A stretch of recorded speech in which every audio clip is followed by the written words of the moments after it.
Hello बच्चों, चलिए प्रश्न को पढ़ते हैं। इसमें लिखा है निम्नलिखित प्रश्नों के उत्तर लिखिए। आपने सीखा है कि समतल तथा उत्तल दर्पण सदैव आभासी प्रतिबिंब बनाते हैं।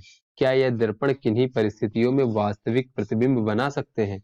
स्पष्ट कीजिए। तो चलिए बच्चों, सबसे पहले इस प्रश्न की मूल अवधारणा देख लेते हैं। तो बच्चों, जो हमारा समतल दर्पण और उत्तल दर्पण होता है, ये हमारा समतल दर्पण हो गया इस प्रकार से, और ये हमारा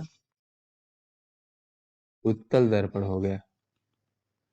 बच्चों, समतल दर्पण और उत्तल दर्पण जो होते हैं, ये किसी वास्तविक बिंदु से आने वाली किरणों को, कोई वास्तविक बिंदु है जहां से इस प्रकार से किरणें आ रही हैं, इन दर्पणों से परावर्तन के पश्चात ये किसी एक आभासी बिंदु पर मिलती हुई प्रतीत होती है। अर्थात बच्चों, परावर्तन के पश्चात ये किरणें इस प्रकार से किसी वास्तविक बिंदु पर ना मिलकर, इनको अगर पीछे बढ़ा दे दर्पण के पीछे, तो ऐसा लगेगा किसी ये आभासी बिंदु से, आभासी बिंदु पर मिलती हुई प्रतीत होती है। इसलिए बच्चों, ये हमारा वस्तु था और ये भी एक वास्तविक वस्तु था। तो इस वास्तविक वस्तु का यहाँ पर एक आभासी प्रतिबिंब बना, आभासी प्रतिबिंब। क्योंकि बच्चों, परावर्तन के पश्चात ये किरणें वास्तव में नहीं मिलती हैं, बल्कि एक आभासी बिंदु पर, दर्पण के पीछे उपस्थित एक आभासी बिंदु से मिलती हुई प्रतीत होती है। तो इसलिए वास्तविक वस्तु का आभासी प्रतिबिंब बनाता है ये समतल दर्पण। इसी प्रकार बच्चों, उत्तल दर्पण भी किसी बिंदु से आने वाली किरणों को परावर्तन के पश्चात वास्तविक किसी बिंदु पर न मिलकर किसी आभासी बिंदु पर मिलती हुई इस प्रकार से प्रतीत होती है। ऐसा लगेगा कि इस बिंदु से ये दोनों किरणें आ रही। तो बच्चों, ये भी जो है वास्तविक वस्तु का आभासी प्रतिबिंब बनाती है। बच्चों, ये इस प्रश्न में हमसे ये पूछा जा रहा है कि ये दर्पण जो है किन्हीं परिस्थितियों में वास्तविक प्रतिबिंब बना सकते हैं।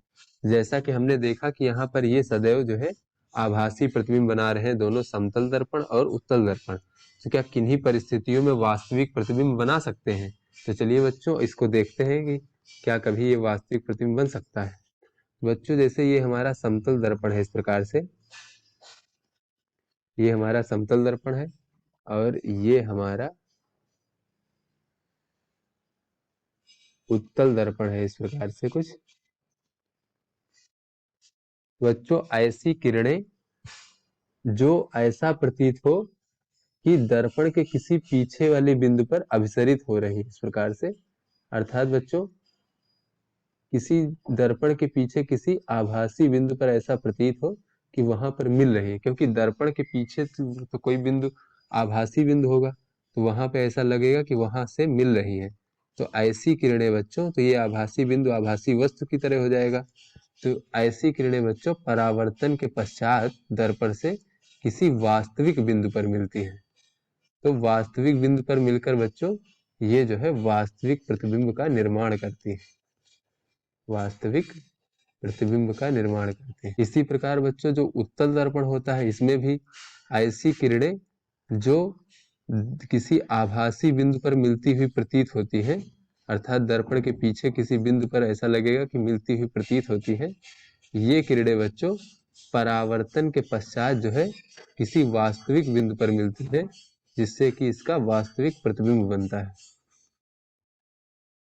तो बच्चों, यहाँ पर हमने देखा कि ऐसी किरणें जो दर्पण के पीछे, अर्थात किसी आभासी बिंदु पर, आभासी बिंदु अर्थात बच्चों आभासी वस्तु, आभासी बिंदु पर